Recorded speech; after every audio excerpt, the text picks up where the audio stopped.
வருடத்துக்கு ஒரு முறை இலங்கையில் பெரும்பான்மையாக கிழக்கு பகுதியில் இருக்கக்கூடிய மக்கள் குடும்பங்களோட நண்பர்களோட உறவினர்களோட ஒன்றாக சேர்ந்து வழிபடக்கூடிய முருக வழிபாடு தான் உகந்தையிலிருந்து கதிர்காமத்தை நோக்கிய பாதை வழி பயணம்.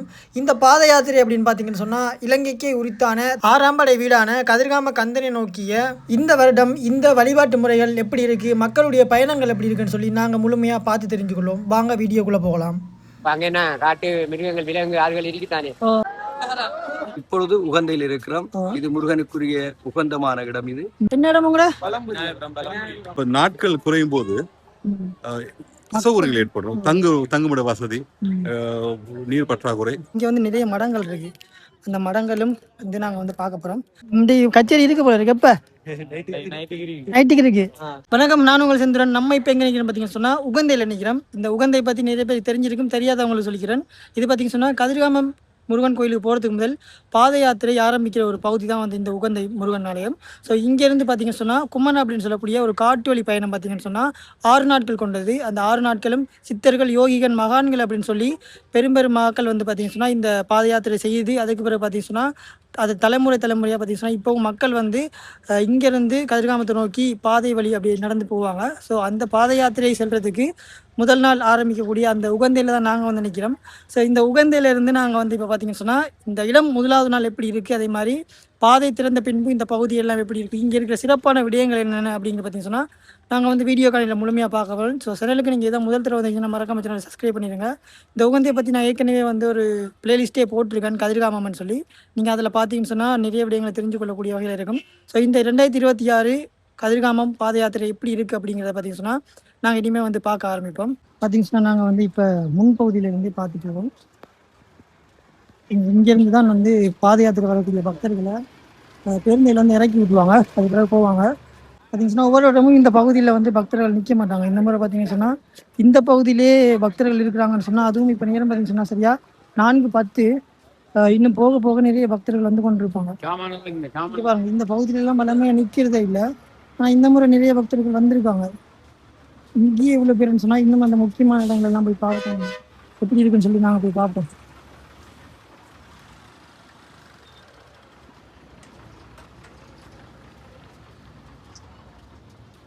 இங்க பாருங்க,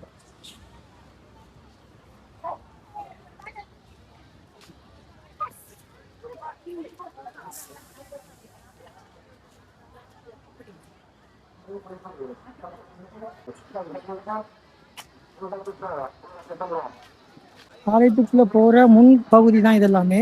வளமையா நான் வந்து போன வட்டமும் சரி, அதுக்கு போன வட்டமும் சரி, இந்த பகுதியில் பக்தர்கள் உண்மையாகவே நான் பார்க்கல.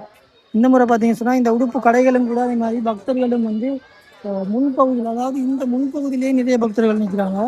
அதில் பார்த்தீங்கன்னா இந்த பகுதியில் கடைகள் எல்லாம் போட்டிருக்காங்க. இந்த மாதிரின்னு சொல்லி நாங்கள் பார்ப்போம். கடைகளில் இந்த பாத யாத்திரை போகிறதுக்கு மேல் பார்த்தீங்கன்னா முக்கியமாக வாங்கக்கூடிய ஒரு பொருட்கள் இருக்குது. என்னென்னு பார்த்தீங்கன்னு சொன்னால் முதலாவது வாழை, இது பார்த்தீங்கன்னு சொன்னால் இந்த பொலித்தீன் இருக்குது தானே, இந்த பொலித்தீன், இந்த கயிறு, இதெல்லாம் வந்து கட்டாயமாக தேவை. ஸோ என்ன காரணம் வந்துன்னா உங்களுக்கு தெரிஞ்சிருக்கும், இங்கேருந்து காட்டு வழி பயணம் வந்தபடியா அந்த பொலித்தீன்லாம் கீழே விரிச்சு தான் வந்து நிறைய பேர் நித்திர கொள்வாங்க. சாதாரணமான ஒரு மனித வாழ்க்கை தான் வாழ்வாங்க. அதை தாண்டி உங்களுக்கு இசை திறமைகள் எல்லாம் இருக்குன்னு சொன்னால் நீங்கள் எந்த மாதிரி டொல்ஃபியெல்லாம் வாங்கி கொண்டு போகலாம், நல்லா இருக்கும். சொத்தியெல்லாம் வந்து நிறுத்துறாங்க பயணம். அதே மாதிரி இங்கே சகோதர மொழி பேசக்கூடிய நண்பர்கள் பார்த்தீங்கன்னு சொன்னால் நிறைய பேர் வருவாங்க. அவங்க எதுக்காக வருவாங்கன்னு பார்த்தீங்கன்னு சொன்னால் ட்ரெக்கிங் போகிற ஒரு இதில் வருவாங்க. பார்த்து அவங்களுக்கு நான் காட்டுறேன் அவங்க எப்படி வருவாங்கன்னு காட்டுறேன் உங்களுக்கு. எங்கடாக்கில் பார்த்தீங்கன்னு சொன்னால் இந்த கழுத்தில் போகிற துண்டோட இப்படிதான் பேட்டியும் கட்டிட்டு நாளைக்கு விடிய போவாங்க பாருங்கள். ஒவ்வொருத்தர பயணத்தையும் ரொம்ப சாதாரணமாகவும் எளிமையாக இருக்கும். அதே மாதிரி குடும்பங்களோட போவாங்க, அது ரொம்ப சிறப்பாக இருக்கும். இந்த கதிர்காமத்தில் எல்லாருமே பார்த்தீங்கன்னு சொன்னால் நிறைய சின்ன சின்ன குழந்தை, எப்படி சொல்கிறது, தலைமுறையாக அப்படியே அடுத்த சந்ததிக்கு பார்த்தீங்கன்னு சொன்னால் இதை அப்படியே கொண்டு செல்லுவாங்க.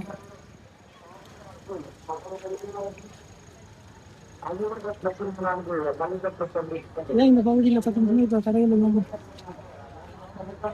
நிறைய வந்துருக்கு. ஏஆர் கிலோலாம் விற்க ஆரம்பிச்சிட்டாங்க. இது 2 கிலோ. இப்போ நாங்கள் வந்து வெளிப்புற பகுதி தான் வந்து சுற்றி பார்த்து கொண்டிருக்கிறோம். இதெல்லாம் வந்து பஸ்ஸில் நிப்பாட்டி திருப்புவாங்க. இந்த பக்கத்தில் போனால் கடற்கரைக்கு போகலாம், இந்த பக்கத்தில் போனால் நம்ம ஆக்கள் நிற்கிற இடங்களை பார்க்கலாம். எல்லாமே பார்ப்போம். ஃபோனில் சார்ஜருங்க கிடைக்கும். இது பார்த்தீங்கன்னு சொன்னால் தண்ணி வழங்குற இடம். இது அன்னதானம் நினைக்கிறேன், எனக்கு சரியா தெரியல.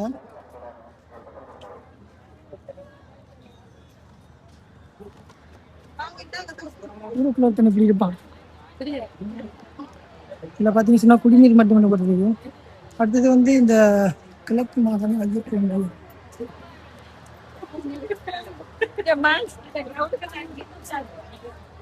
நினைக்கிறேன். காட்டுக்குள்ள போறார்கள் பதிகிறதுக்கு பதிகிறாங்க.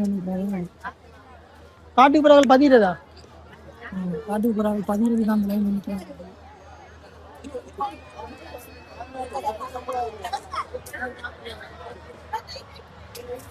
ஒண்ணும் இல்ல, ஐசி மட்டும் தானே கொடுக்குறேன்னா அதுல பதிகிறதுக்கு. நீங்க எங்க இருந்து வரீங்க? வாழைச்சேனை பக்கத்துல, மட்டக்களப்பு வாழைச்சேனை மாவட்டத்தில் இருக்கிறோம். சரி, நான் இங்கே சுற்றி வருவோம்.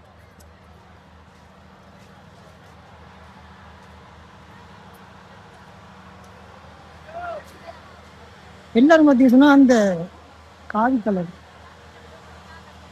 இங்கே போட்டு நிற்கிறாங்க, பார்க்க ஒரு மங்களகரமாக இருக்கு.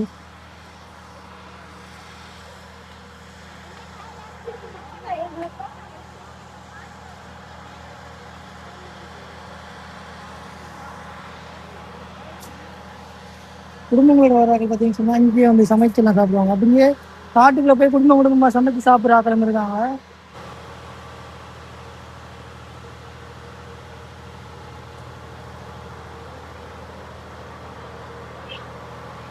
என்னன்னு பார்த்தீங்கன்னா மின்சார சேவை இருக்கிறதால சத்தமாக இருக்குது. நாங்கள் அப்படியே போய் பார்ப்போம். இங்கே பார்த்தீங்கன்னு சொன்னால் நிறைய பேர் வேல்களை கொண்டு வருவாங்க. அதுக்கு என்ன காரணம் வந்து நான் உங்களுக்கு நாளைக்கு பாதை திறக்கும் போது எடுக்கக்கூடிய வீடியோ காணொலியில் உங்களுக்கு சொல்கிறேன்.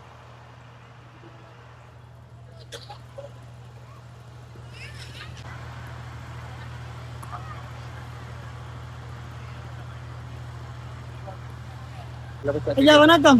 வணக்கம். உங்களோட பேர் என்ன? மகேந்திரன். இப்ப நீங்க எத்தனை வருஷமா இந்த கதிர்காம யாத்திரை செய்யறீங்க? 2013 இருந்து. 2013 இருந்து. இப்ப இந்த கதிர்காம யாத்திரையை வந்து நீங்க தனியாளா செய்றீங்க இல்லாட்டி குடும்பமாவா இல்லாட்டி நண்பர்கள் குடும்பம் எல்லாரும் சேர்ந்து 14 பேர் வந்திருக்கீங்க. 14 பேர் வந்திருக்கீங்க. எங்க இருந்து வரீங்க? மட்டக்களப்புல இருந்து. இப்ப 14 பேரும் வரும்போது நீங்க வந்து உங்களுக்கு தேவையான சாப்பாடு பொருள் எல்லாம் என்ன செய்யுங்க? சாப்பாடு அங்க இருந்து வாங்கிட்டு வரேன். இங்க வந்து அன்னதானம் தராங்க. மரக்கறிகளா கொண்டு வந்து சமைக்கிறீங்களா? கொண்டு வந்து சமைக்கிறீங்க. இப்ப நீங்க இங்க இருந்து அதாவது உகந்தில இருந்து கதிர்காம போறதுக்கு எத்தனை நாள் பயணமா இருக்கும்?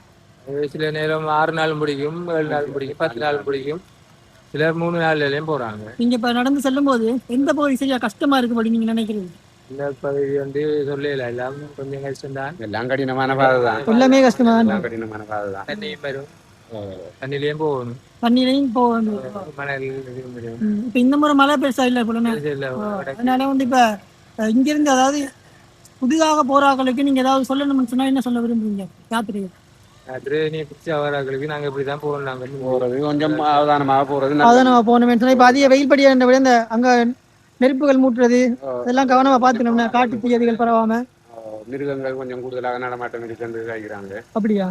ஆனா இப்ப போன வருடம் அதுக்கு முதல் வருடத்தை ஒப்பிடும் போது இந்த முறை பக்தர்கள் அதிகமா இருக்கிறாங்க. போன முறை விட இந்த முறை கொஞ்சம் அதிகமா இருக்கு. இருக்காங்க. இதனால வந்து இந்த யாத்திரை ரொம்ப பாதுகாப்பானதா இருக்கும்னு நீங்க நினைக்கிறீங்களா இல்லாட்டி? பாதுகாப்புதான் இருந்தது பல காலம். இந்த மாதிரி தெரியாது. அடுத்து இப்ப இங்க இருந்து மக்கள் கொண்டு செல்லக்கூடிய இந்த கழிவு பொருட்கள் என்ன மாதிரி அகற்றாங்க? சில இடத்துல அவங்க இந்த இது வச்சிருக்காங்க, கழிவு வைக்கக்கூடிய பாத்திரங்களை பிடிக்காங்க. சில ஜனங்களுக்கு தெரியாம வீசுற இருக்கு. நாங்க சொல்ல இந்த ஒரு தடை. இந்த முறை கடுமையான சட்டங்கள் இருக்காங்க.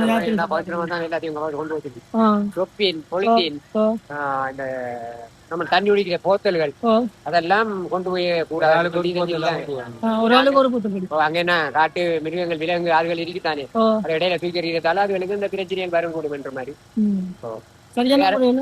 அரசாங்கம் தடை செஞ்சிருக்கான் போல இருந்து.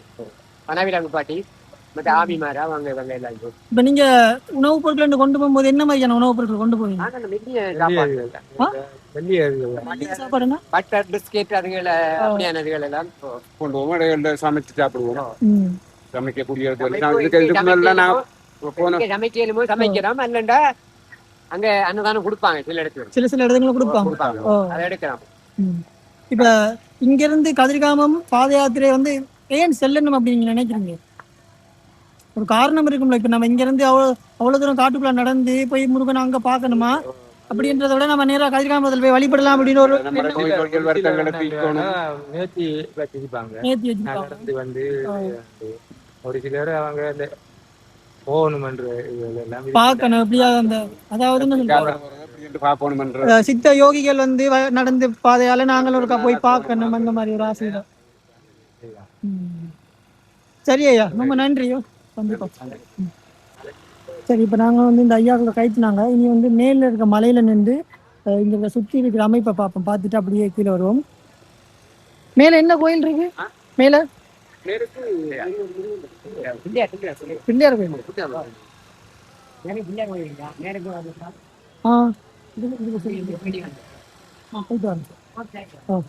சரி, இப்போ நாங்கள் மேலே இருக்கிற அந்த கோயிலை போய் பார்த்துருக்கோம்.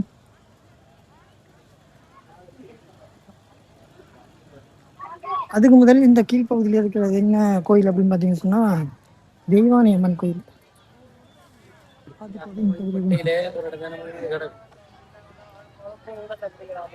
இந்த பகுதிகளெல்லாம் வீடியோ எடுக்கும்போது வேற ஆக்கள் நான் வளமையாக எனக்கு தெரியும் என்றபடியாக நான் அதுக்கேற்ற மாதிரி எடுப்பேன். பாதுகாப்பாக எடுத்துக்கொள்ளுங்க. என்ன காரணம் சொன்னால் இங்கேயே பக்கத்தில் குளிப்பாங்க உடுப்புகள் மற்றவங்க, அதனால பாதுகாப்பாக பார்த்து வீடியோஸ் எடுத்துக்கணும். தெய்வானை கோயில்கிட்ட வந்திருக்கோம். வணக்கம் ஐயா. வணக்கம். உங்களுடைய அறிமுகத்தோட இந்த கதிர்காம யாத்திரை பற்றின ஒரு சில தகவல்களை சொல்லுங்களேன். நாங்கள் வந்து எல்லாம் வல்ல அந்த திருமுருக பெருமானுடைய திருவருளால மாமாங்க பாத யாத்திரியர் சங்க நம்முடைய குருநாதர் அப்பா சுவாமியின் தலைமையின் கீழே நாங்கள் இந்த பாத யாத்திரையை செய்து கொண்டிருக்கிறோம்.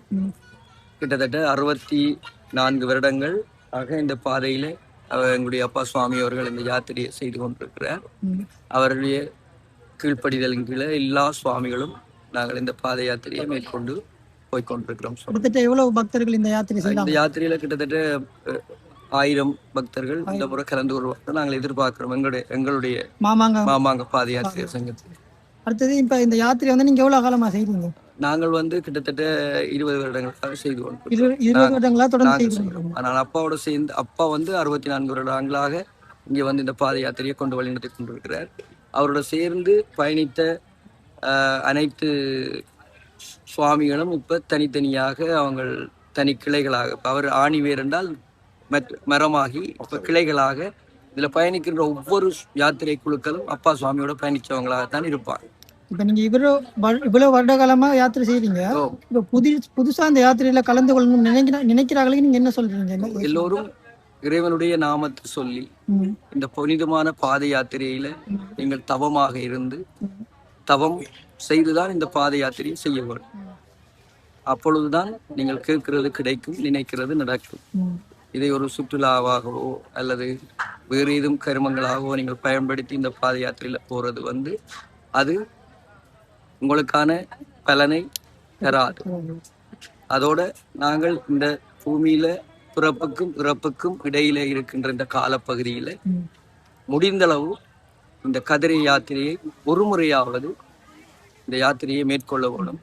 இந்த மானிட குலம், இந்த மனித சமூகம் இந்த யாத்திரையை புனிதமாக அந்த முருகப்பெருமானுடைய திருவருளை, அவருடைய கருணையை, அவருடைய அன்பை, அவருடைய ஆசீர்வாதத்தை கனவோடு வேண்டி இந்த பயணத்துல பயணித்தால் நிச்சயமாக அந்த முருகப்பெருமான் கேட்டதை தருவார், நினைத்ததை தருவார். அனைத்தும் சகலமும் சரியான முறையில் உங்களுக்கு கிடைக்கும். அதோடு ஒரு நல்ல குரு சுவாமியை பின்தொடர்ந்து நாங்கள் நடக்கிறது இன்னும் பலத்தையும் இறைவனுடைய நேரடி சக்தியை குருவருளால் எங்களுக்கு கிடைக்கும். அடுத்து என்னன்னு சொன்னா, இப்ப ஏனைய யாத்திரைகளை விட இந்த கதிர்காம யாத்திரை வந்து வித்தியாசமா இருக்கு. அது என்ன காரணம் நீங்க நினைக்கிறீங்க? ஏன் இதை நான் கட்டாயமா மேற்கொள்ளணும் அப்படின்னு? எல்லாரும் சொல்லுவாங்க காசியில் பிறக்கணும், கதிரையில இறக்கணும் சொல்லுவாங்க. ஏனென்றால் இந்த யாத்திரையில வந்து கலியுக கந்தன், கலியுக வரதன், அந்த கந்த பெருமானுடைய யாத்திரை இது. அது மாத்திரமல்ல, இந்த யாத்திரையில பயணம் செய்தவர்களை நாங்கள் உற்று நோக்கினால் இந்த யாத்திரையிலே சித்தர்கள், முனிவர்கள், ரிஷிகள் எல்லோரும் பயணித்துக் கொண்டிருக்கிறார்கள். இன்றும் பயணிக்கின்றார்கள். எங்களுடன் எல்லோரும் இன்றும் பயணித்துக் கொண்டிருக்கின்றார்கள். அதனால்தான் இந்த யாத்திரை மிகவும் சிறப்பு வாய்ந்ததாக இருக்கின்றது.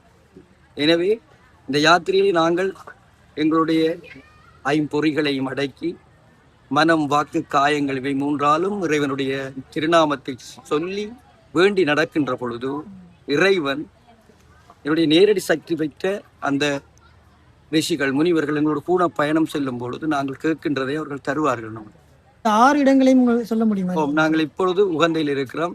இது முருகனுக்குரிய உகந்தமான இடம். இது அதுக்கு பிறகு நாங்கள் வண்ணாத்தி வெட்டைக்கு செல்வோம், அதிலிருந்து குமுக்கனுக்கு செல்வோம், அதற்கு பிறகு நாவலடிக்கு செல்வோம், அதுக்கு பிறகு யாழைக்கு செல்வோம், அதுக்கு பிறகு வீரச்சோலைக்கு செல்வோம், வீரச்சோலையிலிருந்து கதிர்காமம் செல்வோம். சுவாமியார் இந்த 6 இடங்களையும் நீங்க கடினமா நினைக்கக்கூடிய ஒரு பகுதி? கடினம் என்று சொல்வதற்கு எந்த இதுவும் இல்லை சுவாமி. என்றால் முருகன் எங்களோட கூட இருக்கின்ற பொழுது கடினம் என்ற வார்த்தைக்கு இடமில்லை சுவாமி. எல்லாம் முருகன் அருள். அவனை நம்பி அவனே சரணாகதி என்று அடைகின்ற பொழுது எதுவுமே கடினமாக இருக்காது சுவாமி. ஏனென்றால் அவர் எங்களை தாங்கி அந்த இடத்துக்கு கொண்டு சேர்ப்பார். சரி, ரொம்ப நன்றி. நன்றி சுவாமி. நன்றி. என் பேர் விக்னேஷ். மாத்தறையிலிருந்து யாத்திரை செஞ்சுட்டு இருப்பேன். இவ்வளவு வருடங்களும் அந்த யாத்திரை கடந்த 5 வருடங்களா மாமகம் அப்பாசாமியோட பாத யாத்திரை குரூப்போட செஞ்சுட்டு இருக்கிறேன். இவ்வளவு வருட காலமா இந்த யாத்திரை செய்யறதுக்கு இந்த வருடம் என்ன குறைபாடு இருக்கிறதா நீங்க நினைக்கிறீங்க? இந்த குறைபாடு நிவர்த்தி செய்தா நல்லா இருக்கும் அப்படின்னு நீங்க நினைக்கிற விடயங்களை கொஞ்சம் சொல்லுங்க. ஒரு யாத்திகனா எனக்கு எந்த குறையிலும் இல்லை, எல்லாமே நிறைவா இருந்தது. பட் இந்த நாட்களை குறுக்கிட்டு வரேன். சென்ற வருடம் பார்த்தீங்கன்னா 6 நாட்கள் யாத்திரை கதவு திறந்து 6 நாட்கள், இன்னும் 5 முறை 5 ஆக்கிறாரு. நான் முதல் தடவை வரும்போது இருந்த மக்கள் சனத்துக்கு அடுத்து வரும்போது இன்னும் கூடி இருக்கு. ஒரு ஆண்டுகளும் முதல் நாள் 10,000 போது அது 15,000 ஆகுது, 17,000. இந்த முறை நாளைக்கு அதை விட கூடுதலா இருக்கு. அப்ப நாட்கள் குறையும் போது அசௌகரியங்கள் ஏற்படும். தங்குமிட வசதி, நீர் பற்றாக்குறை, இனி அன்றாட அடிப்படை தேவைகள் இருக்குல்ல, இதுகள் பூர்த்தி செய்யும் போது நிறைய சிக்கல்கள் அனுபவிக்க வேண்டியது. இப்போ இதுக்கு சம்பந்தப்பட்ட அதிகாரிகளாகட்டும் அரசாங்கமாகட்டும் 7-8 நாள் இப்படி நாட்களை கூட்டுறது இன்னும் ஈஸியா இருக்கும். குறைக்கும் போது எங்களோட யாத்திரைகளுக்கு குறைக்க முடியாது. ஒரு இடம் கூட்டிகிட்டு போவாங்க, அவங்கள கட்டுப்படுத்த முடியாது. நாட்களை நீட்டும் போது அது எல்லாமே இலகுவா இருக்கும். ஸ்ரீ மாமாங்க பிள்ளையார் யாத்திரிகள் சங்கம் ஒவ்வொரு பகுதியில் இருக்கிற சங்கங்களையும் பார்த்தீங்கன்னு சொன்னா நீர் வளங்கள் வழங்குவாங்க. என்னன்னு பார்த்தீங்கன்னு சொன்னா இப்படி நீர் தாங்கிகள் இருக்கு தானே. இந்த நீர் தாங்கிகள் பார்த்தீங்கன்னு சொன்னா ஒவ்வொரு இடத்துக்குரிய நீர் தாங்கிகள், அதாவது பார்த்தீங்கன்னு சொன்னா இப்போ இதுல விநாயகபுரம் என்ன இடம் கூட விநாயகபுரம் பலம்புரி அவங்களோட ஊர்களுக்கு மட்டும் இந்த தண்ணியை கொடுப்பாங்க. அதே மாதிரி பார்த்தீங்கன்னு சொன்னா ஒவ்வொரு ஏரியாவுக்கும் பார்த்தீங்கன்னா அப்படி அவங்கவுங்க இடங்கள்ல இருந்து நீர்களை வழங்கி கொள்வாங்க. சரிண்ணா, அப்படியே நாங்கள் மேலே போய் பார்ப்போம். பாறை முழுக்க உடுப்பு இருக்குன்னு சொல்லி யோசிக்காங்க. இந்த அடிக்கிற வெயிலுக்கு பாறை நல்லா கொதிக்கும் தானே, இதில் அப்படியே உடுப்பை பரப்பி போட்டாங்கன்னா காஞ்சிடும். அதனால போட்டிருக்காங்க. இப்போ நாங்கள் மேலே ஏறணும். இதால் ஏற இல்லாது, அந்த வழியால் ஏறுவோம்.